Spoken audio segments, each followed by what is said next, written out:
Salut les Coffee Lovers, on se retrouve chaque jour de cette semaine pour 5 nouveaux épisodes de votre saga à la découverte du café. Et on commence de suite avec l'interview de Jérémy Vergne, artisan torréfacteur à Bordeaux. C'est parti. Bonjour Jérémy, alors tu m'as envoyé une sélection de différents cafés de la gamme Pia. Que buvons-nous ensemble aujourd'hui ? Alors mon cher Victor, aujourd'hui on déguste un café qui vient d'Indonésie, de l'île de Java particulièrement, et comme tu peux le voir et comme tu peux le sentir évidemment, c'est un café, tu vois, qui a un process particulier, un traitement particulier qu'on appelle le process anaérobie. Et donc si tu veux, je ne sais pas si tu connais souvent le profil gustatif des cafés d'Indonésie, mais souvent ce sont ce qu'on appelle des wet ool. Et donc c'est des cafés en général qui sont plutôt liés à un peu des process de traitement qui ressemblent à du café lavé. Et là, en l'occurrence, c'est vraiment l'antithèse puisque nous avons un process anaérobie et donc le process anaérobie va décupler un peu le profil aromatique d'un café nature habituel. Et donc, comme tu peux le sentir, tu as un côté très fleur blanche, tu as un côté extrêmement parfumé, très fruité. Et en même temps, comme tu me l'as bien fait remarquer tout à l'heure, tu as une notion de texture, une épaisseur de liqueur qui est quand même assez extraordinaire. Donc c'est un café, ça fait à peu près une dizaine d'années que ces producteurs, c'est un couple, qui ont démarré dans le café de spécialité et de plus en plus travaillent des petits lots, parce que là vraiment on est sur un micro-lot, il va y avoir 5 sacs maximum de ce café en anaérobie. Ensuite il va faire des macérations carboniques, il va proposer en fait toute une gamme diverses de ces divers traitements, et lui a fait le choix en tout cas, alors est-ce que c'est d'un point de vue écologique ou pas, je ne sais pas, mais en tout cas il a décidé d'arrêter de faire des cafés lavés. Donc il est finalement qu'autour de la cerise, par les process nature, des process donc anaérobies comme on a là aujourd'hui, macération carbonique, etc. Donc il va vraiment essayer d'utiliser toute la notion du fruit, en fait, de la peau de cette cerise pour pouvoir essayer d'exprimer au maximum le potentiel de ces cafés. C'est vrai qu'on est loin du profil aromatique que l'on imagine des cafés d'Indonésie. Souvent, d'ailleurs, on les associe à des cafés qui ne sont pas très sexy. Et là, en l'occurrence, on a beaucoup de fruits, on a une texture un peu vineuse. On a un profil vineux, mais c'est surtout cette texture qui est vraiment étonnante. On a vraiment l'impression de croquer dans du fruit. C'est très suave en fait. Absolument. Donc ça me fait bien plaisir qu'il te plaise. En tout cas, moi, je déguste le même que toi aujourd'hui. Donc je suis ravi de pouvoir, de bon matin, déguster ce type de café. Le voilà, le Frinsa Edun, hashtag numéro 1. Voilà, lot numéro 1, exactement. Lot numéro 1, île de Java, à 1300-1500 mètres d'altitude. Alors Jérémy, tu es dans le milieu du café, on te connaît puisque tu as fait 9 ans, près de 9 ans chez Belco. Mais pour ceux qui ne te connaissent pas, est-ce que tu peux te présenter en quelques mots ?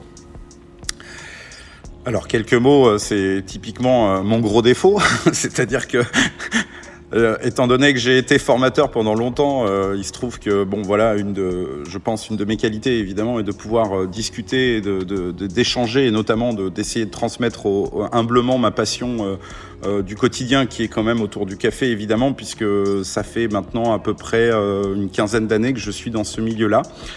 Alors c'est marrant parce que ça pourrait être considéré comme un parcours atypique, puisque finalement je suis quelqu'un qui est allé évidemment à l'école, mais qui a un diplôme de service restauration en BEP à l'école hôtelière de Talence. Et j'ai fait une mention complémentaire d'1 an, donc une spécialité barman que tu connais aussi, puisque je crois que tu fais aussi partie de cette école-là. Le parcours atypique finalement, c'est que quand tu rencontres plein de gens dans le monde du café, tu te rends compte qu'il peut y avoir des parcours très différents. Donc finalement, le mien n'est peut-être pas si différent que les autres dans le sens où il est atypique. C'est-à-dire tout simplement, j'ai choisi de travailler vers de la restauration et donc j'ai exercé le métier de barman pendant à peu près une dizaine d'années. Dans diverses maisons d'ailleurs, aussi bien dans l'univers du palace que dans l'univers du bar de quartier. Tu as vraiment eu cette volonté de découvrir l'ensemble de la profession, l'ensemble des styles. Exactement, j'ai un peu travaillé sur Bordeaux aux sorties de mes études, donc en 98, donc au siècle précédent. Donc je parais très très jeune, mais en fait j'en ai un peu plus d'une quarantaine et j'ai commencé à travailler assez jeune puisque je commençais à travailler vraiment à 18 ans et quelques mois. Oui, j'ai évidemment ce métier-là, et je pense que tu me contrediras pas, est un métier formidable puisqu'il te permet finalement de découvrir tout un ensemble de maisons. Il y a une vraie passion finalement pour la découverte d'un endroit, la participation avec l'équipe en place, la création de cartes de cocktail ou de choses comme ça. Donc en effet, j'ai commencé dans le Palace et notamment au Prince de Galles. Donc au bar, le Regency, s'il n'a pas changé de nom, où je suis resté quelques années.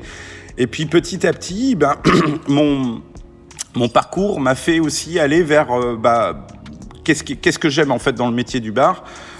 C'est finalement l'échange et la proximité, et il est vrai que petit à petit j'ai voulu aller plus vers des gens peut-être qui me correspondaient plus, une convivialité exactement, et donc j'ai commencé à partir un petit peu dans des voies un peu plus sur des bars de quartier, sur des brasseries parisiennes, mais pas forcément des grandes enseignes. On était plutôt dans des enseignes où on avait une belle carte de restauration, mais en même temps on avait vraiment cette clientèle de proximité, de quartier, notamment un bar qui n'existe plus, qui est le Café et Compagnie, qui était dans le 12e arrondissement à Reuilly-Diderot, où j'y ai passé presque 3-4 ans je pense. J'ai travaillé aussi dans le groupe Accor aussi, où j'ai été 1 an barman au Sofitel de Glacière. Maintenant je crois que c'est un Pullman. Comme tu l'as dit, la vie est faite de rencontres, et il y en a eu plusieurs dans ta carrière. La première, ça va être en 2007, il me semble, avec un changement de vie, et ensuite une deuxième rencontre en 2009. Exactement, la première en 2007. C'est tout simplement, je préfère ne pas le cacher, c'est-à-dire tout simplement après 10 ans de bar, à l'âge de 25, 27, je sais plus exactement, il y a cette idée de se dire qu'est-ce que je fais, j'ai une vraie remise en question professionnelle. Et donc je fais des candidatures spontanées tout simplement, j'envoie des candidatures et évidemment le monde de la boisson chaude m'intéressait, et pour te dire la vérité, à l'époque j'étais presque plus intéressé par le thé. Pourquoi ? Parce que le café n'avait pas fait finalement sa révolution, et le thé commençait à l'époque déjà à parler plus de terroir, on avait déjà plus de diversité en termes d'origine. Donc le thé était facilement accessible à cette époque-là, en tout cas la diversité des goûts était beaucoup plus compréhensible que celle du café. Tout à fait, absolument. Comme tu le dis très justement, par aussi le biais de l'impact de la torréfaction, qui était finalement assez peu abordé à l'époque. Donc on avait des profils aromatiques, mais qui n'étaient pas forcément les bons. Pourquoi ? Parce que la torréfaction n'était pas en correspondance. Donc tout simplement, et finalement, j'ai été embauché, et je me permets de rendre hommage à Muriel Wattel, qui est la personne qui est responsable des comptoirs Richard, qui m'a donc donné ma chance, où j'ai intégré les comptoirs Richard, donc des fameux cafés Richard que tout le monde connaît. Et donc j'ai fait mes premiers pas finalement en tant que vendeur de café dans une des boutiques, donc dans le 7e exactement, rue Saint-Dominique. Et puis petit à petit, j'ai fait mes armes, je suis monté en grade, je suis devenu responsable de boutique. Et donc là où j'ai passé, on va dire, l'essentiel de mon temps chez Richard, c'était rue du Cherche-Midi, dans la boutique. Exactement, une très très très jolie boutique, dans un très joli quartier aussi évidemment. Et finalement, comme tu dis, en 2009, donc finalement 2 ans après avoir commencé chez Richard, je rencontre Alexandre Bélanger, donc qui est le fils du fondateur de Belco, donc société basée à Bordeaux, où finalement j'ai la chance de recevoir une formation, donc finalement un métier que je vais exercer plus tard, puisqu'il va quand même y avoir une période de quelques années quand même où je vais rester au comptoir Richard. Mais en tout cas, la découverte avec Alexandre Bélanger, comme je pense beaucoup de personnes, c'est en fait l'amour de ce produit café est arrivé ce jour-là, quoi. Quand Alex m'a finalement transmis toute la diversité qui était possible dans le café, le chemin était fait, et je me suis gentiment, mais voilà, parce que le thé reste quand même une boisson extrêmement intéressante, mais je me suis gentiment finalement dévié vers le café, où j'ai senti vraiment le potentiel vraiment de toute cette diversité, et notamment, tu sais que j'aime beaucoup les variétés botaniques, et je le prends souvent en exemple. Les variétés botaniques, c'est le premier élément qui m'a fait comprendre que la diversité était au rendez-vous, quoi. On parle d'arabica, etc., tu le sais bien. Et puis finalement, de se rendre compte qu'il y a plusieurs milliers de variétés d'arabica, voilà, je le dis souvent, c'est un peu au bord de la falaise où tu te rends compte finalement qu'il y a une diversité extraordinaire qui t'attend. Et donc voilà, et je me suis complètement et pleinement jeté là-dedans. Et donc en 2013, donc voilà, hein, il y a quand même quelques années qui passent, je suis entre guillemets bordelais d'origine, en tout cas j'y ai passé mon adolescence, et donc j'ai un désir évidemment de partir de Paris. Je crois que c'est le cas aussi pour toi, puisque tu es dans le sud-est aujourd'hui, et donc avec une petite fille, etc. Et donc on a ce désir de rentrer à Bordeaux, et Muriel Voitel, encore une fois que je rends hommage aujourd'hui, me donne le numéro d'Alexandre en me disant, tu sais, tu devrais appeler Alexandre qui est à Bordeaux, et peut-être que tu as une belle opportunité. Et Alexandre finalement, et Nicolas, parce que c'est son père, et c'était à l'époque il était en place, m'ont embauché en 2013 chez Belco en tant que formateur. Mais évidemment, pour être formateur, il faut bien passer par la case formation. Et donc, dans un premier temps, je me suis retrouvé plutôt dans le service qualité. Alors, le service qualité de Belco n'a absolument rien à voir avec ce qu'il était en 2013, hein. Puisque pareil, c'est encore une chance folle que j'ai eue, c'est que j'ai pu vivre finalement l'avènement du café. Alors j'aime pas trop le mot de spécialité parce que parfois ça fait trop spécialiste, mais enfin du café traçable, qualitatif, avec cette approche de communication et de lien réel avec la production. J'ai pu le vivre à l'intérieur de Belco, et donc du coup je suis devenu tout simplement formateur de l'école du café qui a toujours existé chez Belco, hein, avant que j'arrive d'ailleurs. Et finalement, bon, après, elle a pris, on va dire, son envol, on va dire, à partir du moment où on a mis en place des modules. Et petit à petit, par le biais de voyages, par le biais de rencontres, me suis un peu spécialisé dans le monde de la torréfaction, où je suis devenu finalement un des formateurs du marché français de la torréfaction française, quoi. Ah, évidemment, on voit là toute la passion que tu as, et surtout, ce qui est formidable, c'est qu'à chaque fois qu'on rencontre un amoureux du café, le lien que l'on a tous, c'est la rencontre avec une personnalité qui nous a fait comprendre toute la diversité du goût du café et la magie de ce produit. Et ensuite, ce mentor finalement a changé un peu, va changer notre vie sans s'en rendre compte finalement au départ. Et plus les années passent, plus on se dit, mais en fin de compte, tout est né ce jour-là précis, au moment où j'ai bu réellement ce premier café de spécialité avec ses goûts qui sont absolument incroyables. Et alors, ce qui est formidable dans ton parcours, c'est d'avoir aussi une évolution. Tu as participé à l'avènement, comme tu le disais, du café. Et puis aujourd'hui, tu as décidé de te lancer dans un nouveau projet de vie, encore un. Et est-ce que tu peux nous en dire un petit peu plus, puisque maintenant tu es associé et tu as vraiment mis les deux pieds dans la torréfaction. Voilà, donc 20 ans de milieu professionnel m'ont amené à ce que je suis en train d'essayer de réaliser aujourd'hui. Évidemment, et là, je repense à mes années finalement à l'école hôtelière. Évidemment, quand on est à l'école hôtelière, notre rêve un jour est quand même d'être indépendant, d'avoir un jour son affaire. Donc ça peut être dans le bar, ça peut être dans la restauration. Finalement, le parcours a fait que ça a été un peu différent, mais très clairement, et d'ailleurs voilà aussi, j'en profite aussi pour penser à Alexandre Bélanger qui m'a aussi accompagné et vraiment aidé aussi à pouvoir réaliser ce rêve, parce qu'il faut être très clair. Donc il y a maintenant quelques mois, j'ai rejoint, donc alors pour être précis, nous avons créé une société avec la société Pia, Pia qui est un torréfacteur qui est bordelais, que vous connaissez bien, avec Pierre et Carole, sa femme, voilà. Nous avons créé donc une société qui s'appelle le Hangar 5 Café. Et le Hangar 5 Café, alors ce n'est pas une marque de café, c'est un lieu, c'est un atelier de torréfaction, c'est un lieu où on va torréfier pour nous, évidemment, pour la marque Pia. On développe aussi des marques différentes qui nous appartiennent sur différents circuits de distribution, notamment sur l'OCS et donc sur la partie distribution automatique. Nous faisons aussi de la marque blanche, c'est-à-dire que nous torréfions pour des torréfacteurs, enfin pas pour des torréfacteurs, pour des marques de café plus exactement.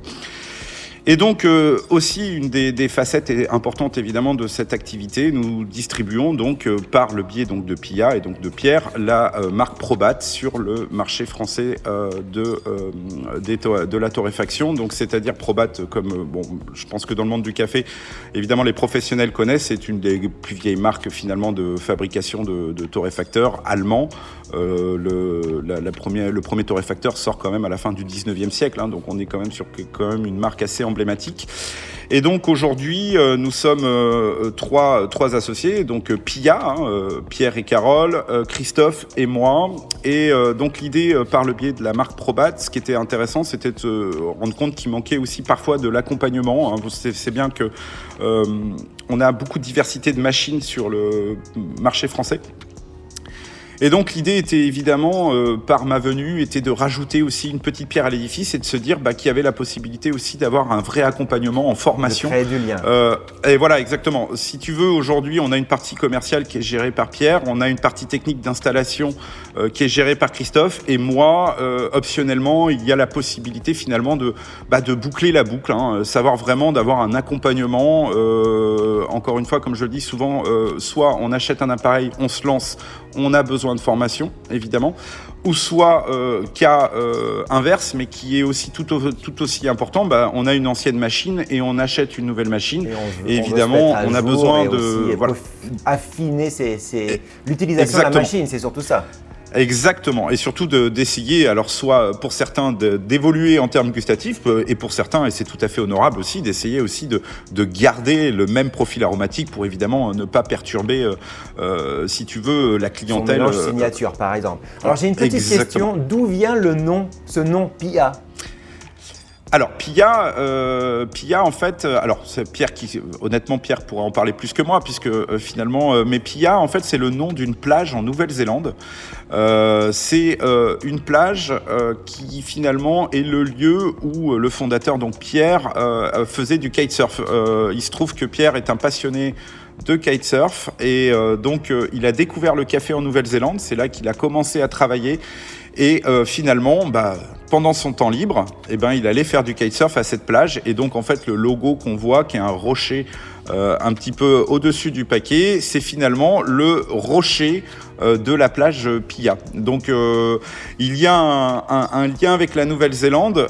Maintenant, évidemment, quand tout simplement Pierre et Carole ont fondé le café Pia et donc la torréfaction, il n'a pas fallu beaucoup de temps pour finalement trouver ce nom qui leur correspondait tout à fait, puisque Pia essaye quand même de véhiculer, si tu veux, une espèce d'art de vivre, une espèce d'équilibre entre la vraie passion que l'on met dans le travail et en même temps aussi un équilibre de vie qui fait qu'on a besoin d'être présent, d'aller s'aérer. Enfin voilà, il y a une espèce comme ça d'équilibre qu'on essaye évidemment aussi de trouver au quotidien entre l'aspect privé, familial, etc. qu'on doit chérir parce que c'est ce qui nous permet de tenir, et en même temps évidemment le fait d'être au travail et de donner tout ce qu'on a à donner par rapport à ce qu'on a envie de transmettre en tout cas. Donc Pia, c'est un coffee shop du centre-ville de Bordeaux.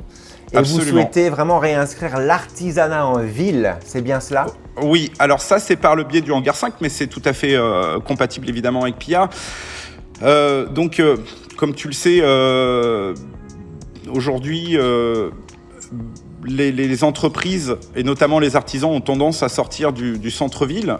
Enfin, c'est intéressant puisque finalement, on est en train de vivre justement cette mutation. Donc nous, on essaye humblement d'essayer de réinscrire la production dans on va dire dans un intramuros bordelais où on essaye finalement, alors il y a toujours plus de problématiques, mais d'une manière générale, c'est aussi beaucoup plus, je veux dire, au contact finalement des consommateurs en essayant de promouvoir ce qu'on appelle l'artisanat en ville. On est un groupe, pour être tout à fait honnête, de différents fabricants de boissons. On a un fabricant de kéfir qui est avec nous, on a un fabricant de bière, et on a monté une espèce de groupe qui essaye de faire cette promotion de l'artisanat en ville, tout simplement pour réinscrire, pour essayer d'être au contact des consommateurs, expliquer notre métier tout simplement, et expliquer aussi justement la différence que l'on peut trouver vis-à-vis d'un café que l'on trouverait, on va dire, d'une branche industrielle. C'est pas sans faire injure évidemment, mais d'être en tout cas plus dans une éducation. Et l'artisanat en ville nous permet d'être au contact de ces personnes-là pour pouvoir au maximum transmettre notre passion. Je me permets juste parce que le hangar 5, c'est quand même aussi important. Pourquoi le hangar 5 ? Le hangar 5, je vais le dire pour ceux qui ont un peu plus de 40 ans, donc ce qui est mon cas. Pourquoi le hangar 5 ? Déjà parce qu'on est au 5 de l'avenue Dr Chinazi, donc bon voilà, ça il y avait un lien.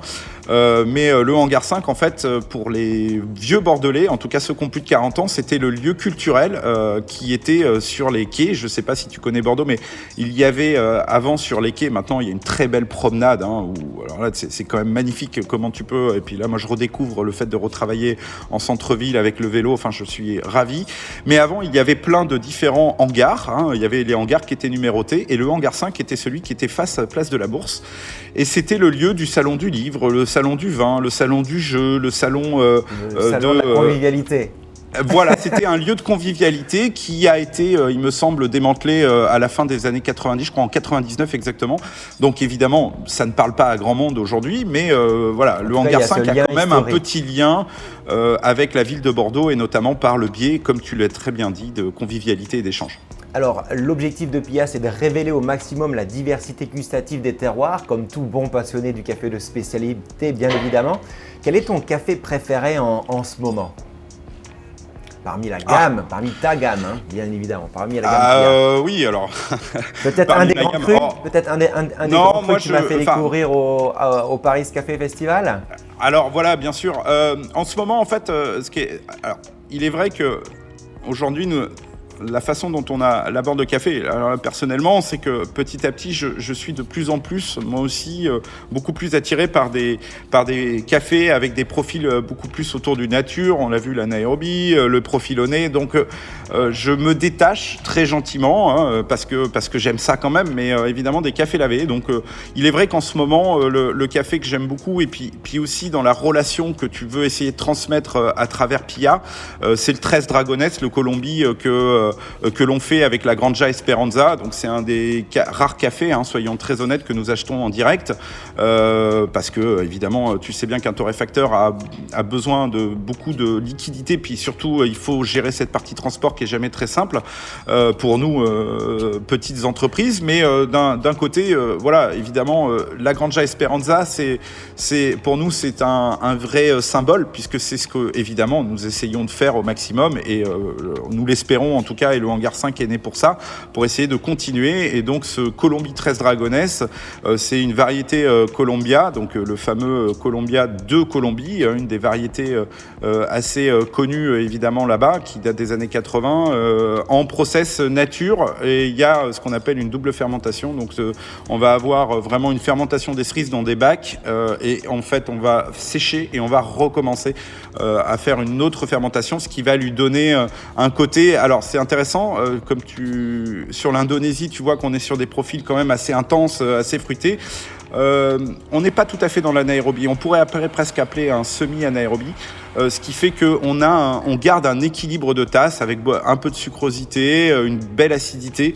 Voilà, donc c'est un profil très équilibré.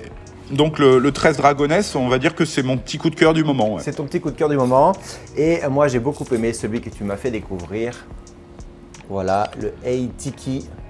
C'est un bourbon pointu de Colombie, un autre café de Colombie avec des notes très fruitées. Mais ça, il n'y en aura pas pour beaucoup. Il n'y en aura pas longtemps. Il n'y en a vraiment pas beaucoup. Il n'y en a plus beaucoup, ouais, tout à fait. Alors, pareil, c'est un des cafés qu'on travaille avec la Granja Esperanza.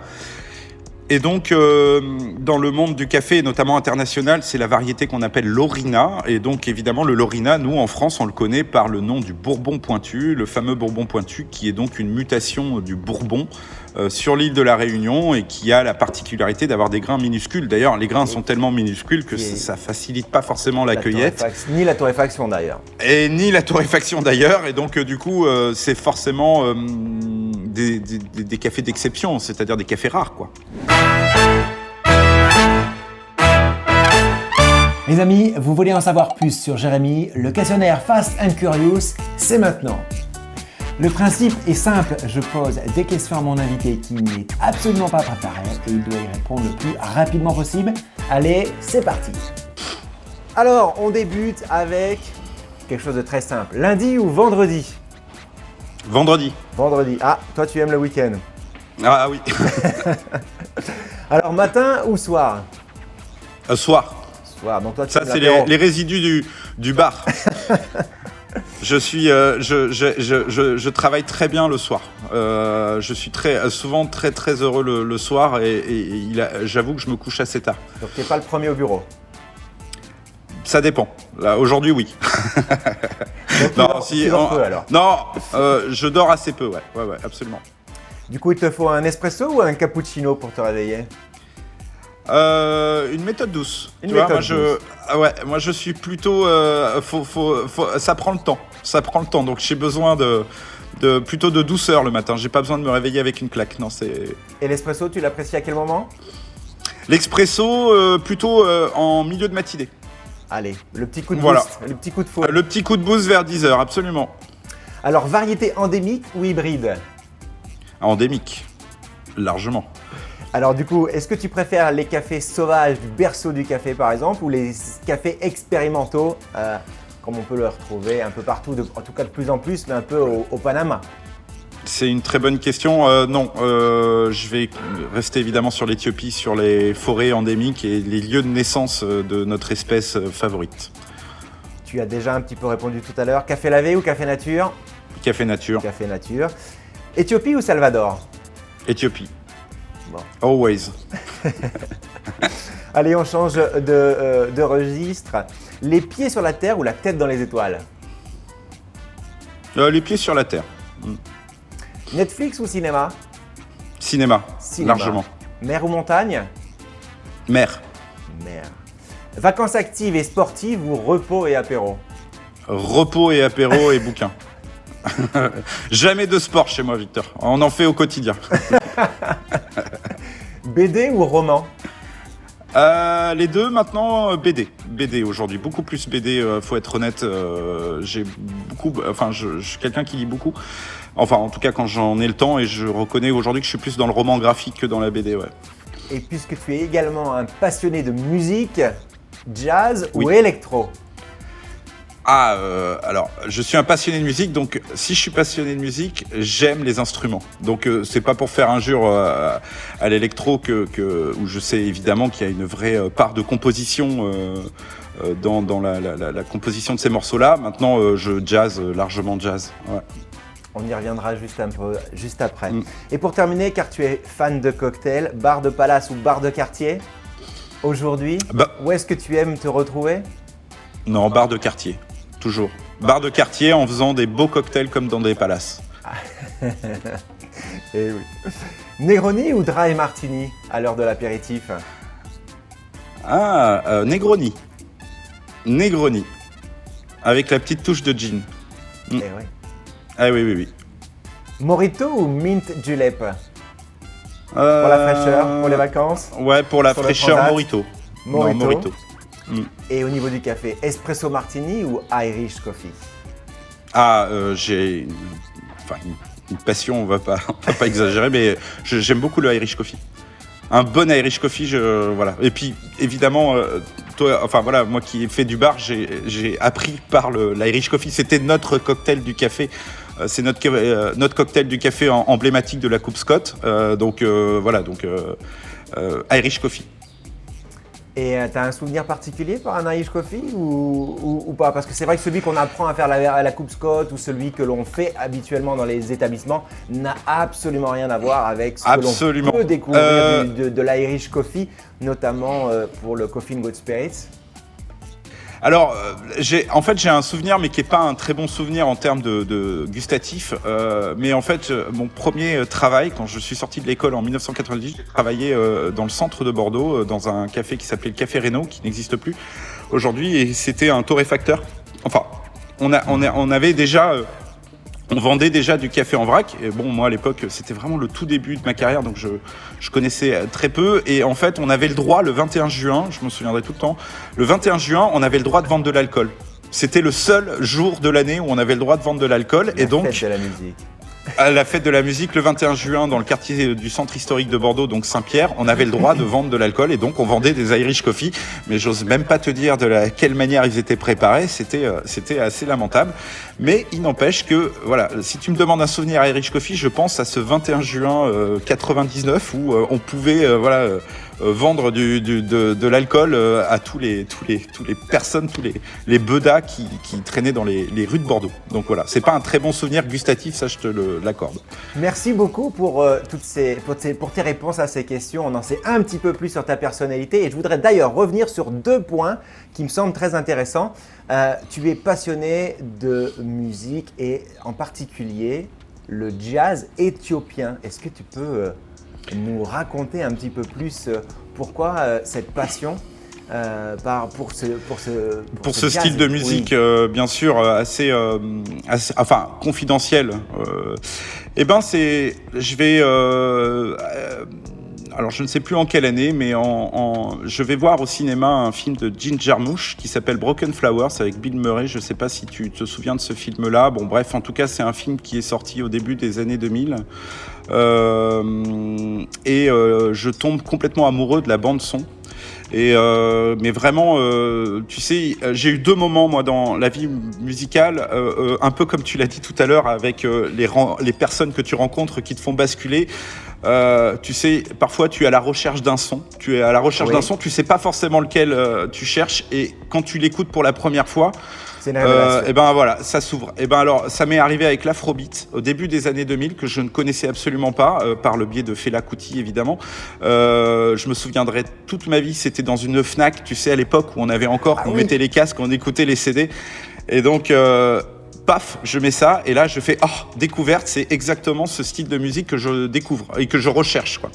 Et quelques années après, je vais donc au cinéma, je vais voir ce film Broken Flowers de Jarmusch et finalement j'entends la bande son, et la bande son c'est une personne qui est très très connue en Éthiopie qui s'appelle Mulatu Astakte, qui est une personne très âgée. Aujourd'hui, tu vois, je sais même pas, je pense qu'il est encore avec nous aujourd'hui. Et en fait,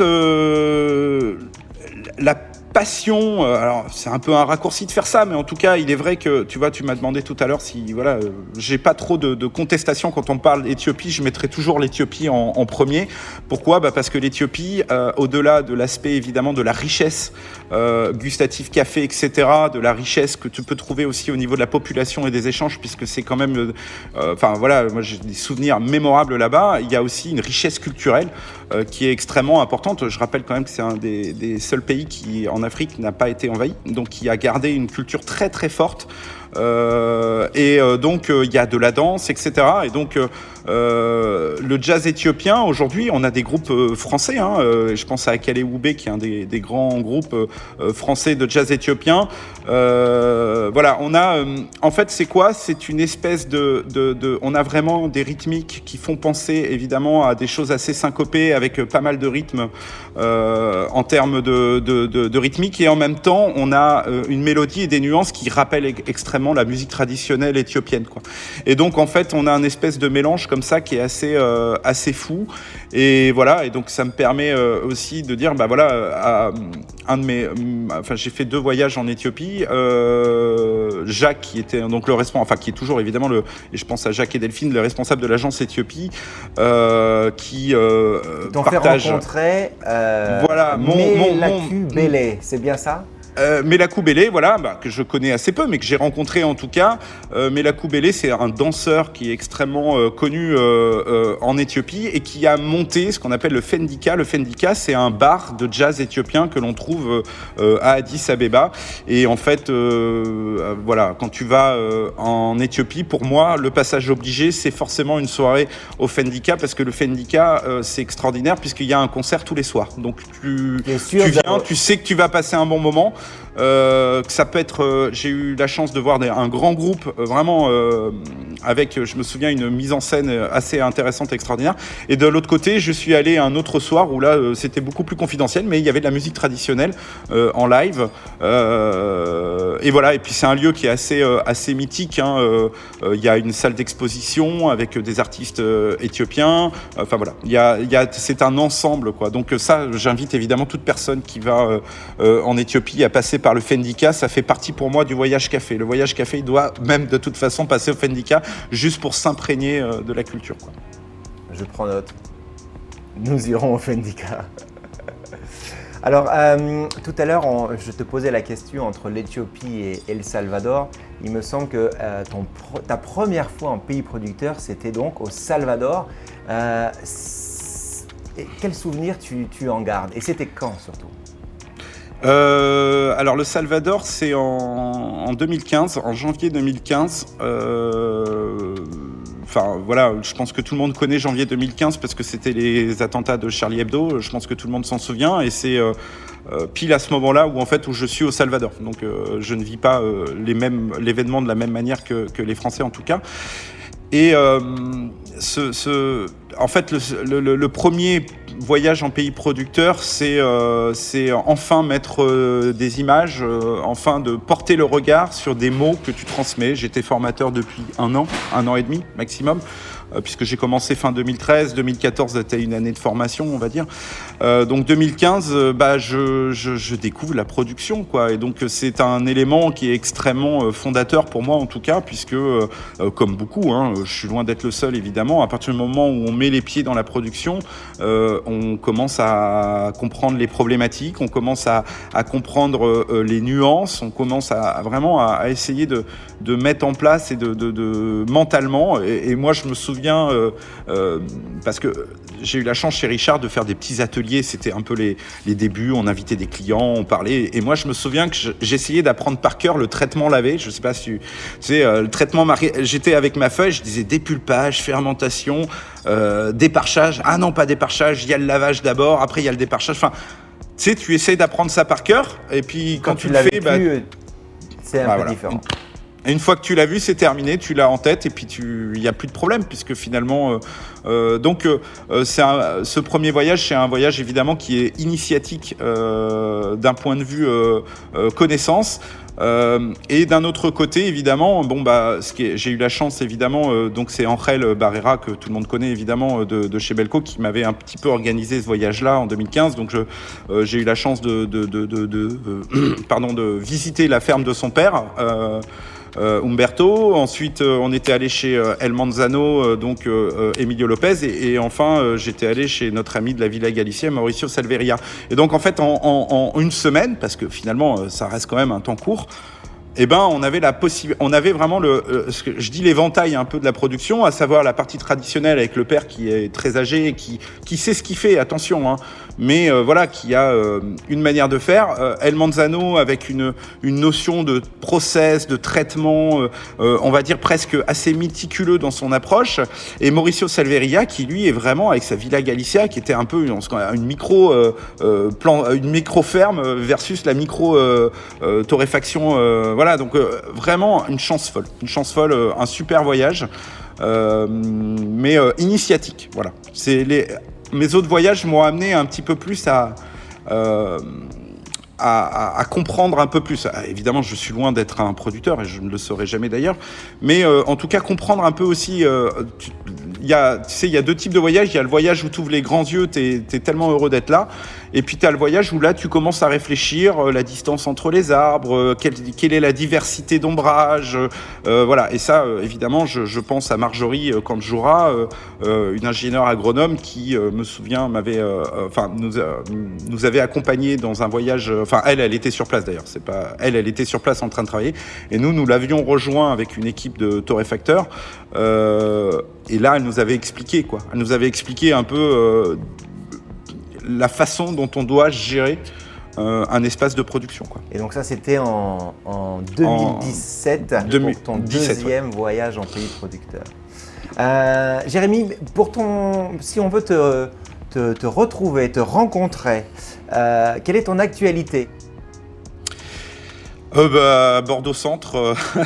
Aujourd'hui, de toute façon, c'est sur un vélo à Bordeaux Centre, entre le Café Pilla, donc au centre-ville, ou l'atelier de torréfaction, le hangar 5, qui est donc situé à Bacalan.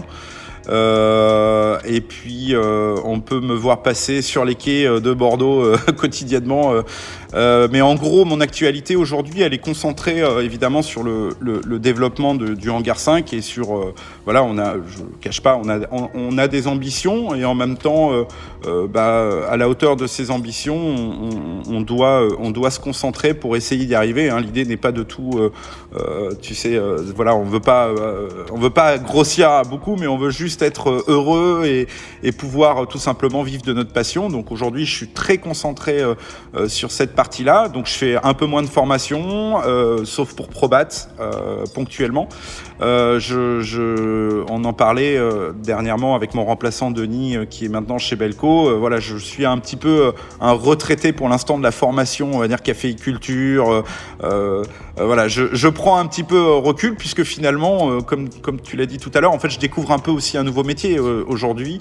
Donc, par exemple, je suis formateur en torréfaction depuis très longtemps, mais là, je fais quand même quelques tonnes par mois sur ce torréfacteur. Donc, c'est pas tout à fait la même approche en tant que formateur, tu sais, qui va ponctuellement torréfier, et une personne qui va faire une tonne. Donc, on va avoir tout un ensemble évidemment de facteurs. Donc, en fait, moi, encore une fois, et ça, je pense que c'est quelque chose qui me caractérise, c'est que je suis toujours un peu dans cette espèce de curiosité. J'ai toujours besoin d'apprendre, en fait. Et donc, là, en fait, j'apprends un peu un nouveau métier, quoi. J'apprends un nouveau métier, préparation de commandes. Enfin, tu vois, je suis dans un truc qui est assez différent de ce que je faisais avant. Et c'est drôle parce que je pense que, enfin, avant... si tu veux, la formation, c'est quand même pour beaucoup, et je le comprends parce que c'est vrai que c'est un métier extraordinaire. On peut tester, on peut réfléchir. Enfin voilà, il y avait toute cette partie-là qui est quand même extrêmement intéressante et qui est un peu attirante. Et d'un autre côté, je suis dans un truc, c'est tout à l'heure tu disais, là j'ai un peu les pieds sur terre en ce moment, et j'essaye d'apprendre à tout simplement à bien gérer un atelier de torréfaction, tout simplement. Voilà. Ce qui te permettra d'enrichir tes prochaines formations. Je l'espère. Absolument. Quand je reviendrai et quand je ne serai plus retraité. Écoute Jérémy, j'ai passé un moment formidable avec un excellent café avec une texture très particulière, et je pense que je m'en souviendrai pour un café qui nous vient de l'île de Java. C'était absolument passionnant. Merci infiniment d'avoir pris le temps de nous raconter ton parcours. Je te connaissais, mais finalement je ne te connaissais pas. On s'est beaucoup vu, mais on n'a pas eu le temps de passer. C'est vrai que c'est finalement une des premières fois qu'on a le temps un peu de se parler, puisqu'on se voit soit sur des salons, soit sur des événements. En tout cas, moi, je me permets, Victor, puisque à chaque fois, je pense à cette soirée Belco qu'on avait fait, où tu étais venu vraiment égayer cette soirée. J'étais ravi avec tous les différents cocktails. Je me souviens de t'avoir torréfié du café avant. Enfin voilà, moi j'ai un très très bon souvenir de notre première rencontre, où voilà, on avait passé. Enfin moi chez Belco, souvent on me demande des anecdotes de Belco. C'est un peu horrible. J'en ai eu tellement, mais voilà, j'ai un souvenir mémorable de cette soirée qu'on avait passée ensemble avec tous les clients. Enfin voilà, c'était vraiment une très très belle soirée. Un peu voilà, on était vraiment avant Covid là. C'était l'époque où tout était voilà, vraiment, je me souviens d'une centaine de personnes dans cet entrepôt. Toi, derrière le bar, à faire goûter. Je me souviens que tu avais fait un cocktail avec un Kenya lavé qui était extraordinaire. Enfin voilà, en tout cas. Il faisait très chaud. C'était une magnifique soirée, un beau concours. Et de se retrouver dans un lieu vraiment atypique pour le coup. On était loin du palace, mais c'était tellement convivial que j'en garde également un très très beau souvenir. Et merci pour le travail que tu avais fait autour des cafés. parce que c'est tout l'intérêt de l'utilisation du café en cocktail, c'est qu'on n'a pas simplement un goût et que tous ensemble, on peut réellement créer une diversité des cocktails café. Et je pense qu'on pourrait vraiment faire des cartes uniquement de cocktails au café, tellement en fonction des origines, des profils, des méthodes d'extraction, on peut faire des choses incroyables. Et j'espère te retrouver très très vite. Peut-être pas avec une tasse, mais avec un verre à cocktail. Et merci encore pour ce bon moment d'échange. Et on découvrira la torréfaction Pia tout au long de cette semaine dans les prochaines vidéos. Merci infiniment. Ciao. À bientôt, Victor.